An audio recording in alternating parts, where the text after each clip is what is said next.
নবী হওয়ার আগে বিশ্বনবীর ইবাদত ছিল চিন্তার ইবাদত। আমরা অনেকে মনে করি শুধু তাসবিহ পড়াই ইবাদত, জিকির করাই ইবাদত, শুধু কোরআন তেলাওয়াতই মনে হয় ইবাদত, শুধু কিয়ামুল লাইল করাই ইবাদত। কিন্তু বিশ্বনবীর সাহাবী যিনি ইসলাম আমাদের চেয়ে ঢের বেশি বুঝেছেন, তিনি বলেন আল্লাহর এই সৃষ্টি।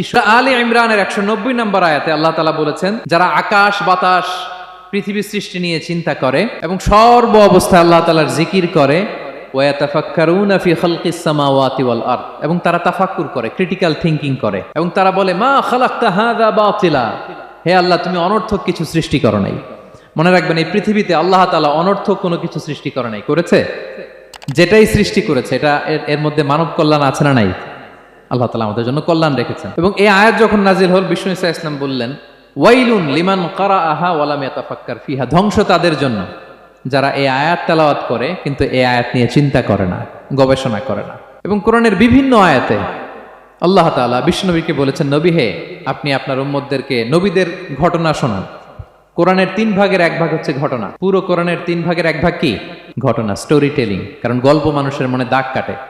আল্লাহ তাআলা বলেছেন, ফাকসুসিল কসাসা লাআল্লাহুম ইয়াতাফাক্কারুন, নবী হে আপনি তাদেরকে কিচ্ছা শোনান, ঘটনা শোনান, নবীদের কাহিনী শোনান, লাআল্লাহুম ইয়াতাফাক্কারুন, যাতে করে তারা ক্রিটিক্যাল থিংকিং করে। তারা লূত আলাইহিস সালামের কওমের ঘটনা যখন শুনে যে আল্লাহ তাআলা আপসাইড ডাউন করে দিয়েছিলেন, তারা যখন কওমে আদের ঘটনা শুনে, কওমে সামুদের ঘটনা শুনে, তারা যেন চিন্তাশীল হয়। এবং বিশ্বনবীর সাহাবী আবু দারদা রাদিয়াল্লাহু তাআলা আনহু, উনি বলতেন, তাফাক্কুরু সাআতিন খায়রুন মিন কিয়ামিল লাইলা, 1 ঘন্টা কেউ যদি আল্লাহর সৃষ্টি নিয়ে চিন্তা করে, সেটা সারা রাত তাহাজ্জুদের সালাত অফার করার চেয়ে উত্তম। আমরা অনেকে মনে করি শুধু তাসবিহ পড়াই ইবাদত, জিকির করাই ইবাদত, শুধু কোরআন তেলাওয়াতই মনে হয় ইবাদত, শুধু কিয়ামুল লাইল করাই ইবাদত। কিন্তু বিশ্বনবীর সাহাবী যিনি ইসলাম আমাদের চেয়ে ঢের বেশি বুঝেছেন, তিনি বলেন আল্লাহর এই সৃষ্টি শৈলী, এই সৃষ্টি নৈপুণ্য নিয়ে 1 ঘন্টা চিন্তা করা, ক্রিটিক্যাল থিংকিং করা, সারা রাত নফল তাহাজ্জুদের চেয়েও সেরা।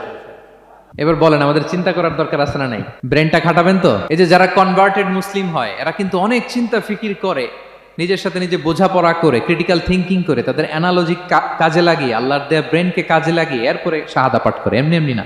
এই যে কিছুদিন আগে আমেরিকান এক পপ স্টার কালেমা পড়ছে না? আপনি জানেন একটা ধর্ম চেঞ্জ করা, একটা ফেইথ চেঞ্জ করা, এটা কত বড় সিদ্ধান্ত? হ্যাঁ, বাপদাদার ধর্ম, বয়স 30-40, এতদিন যে ধর্ম মানলাম, এটাকে চেঞ্জ করে নতুন ধর্মে কনভার্ট হয়, এটা কত বড় সিদ্ধান্ত? Could you imagine that? It's not a joke. নিজের সাথে নিজের অনেক বোঝাপড়া করতে হয়, তারাই ক্রিটিক্যাল থিংকিং করে। এবং বিষ্ণু ঈসা ইসলাম, উনি নবী হওয়ার আগেও এই চিন্তার ইবাদত করতেন। তিনি হেরা গুহায় চলে যেতেন, কাবা থেকে 6 কিলোমিটার উত্তরে, 634 মিটার উঁচু, যা বলে নূরের উপরে একটা কেইভ আছে, গুহা, এটার নাম হচ্ছে গারে হেরা। ওখানে বসে বসে তিনি এই চিন্তা করতেন। তার মানে নবী হওয়ার আগে বিশ্বনবীর ইবাদত ছিল চিন্তার ইবাদত। নবী হিসেবে অ্যাসাইন্ড হওয়ার আগে বিশ্বনবীর ইবাদত কি ছিল বলেন তো? নামাজ পড়া, কোরআন তেলাওয়াত করা।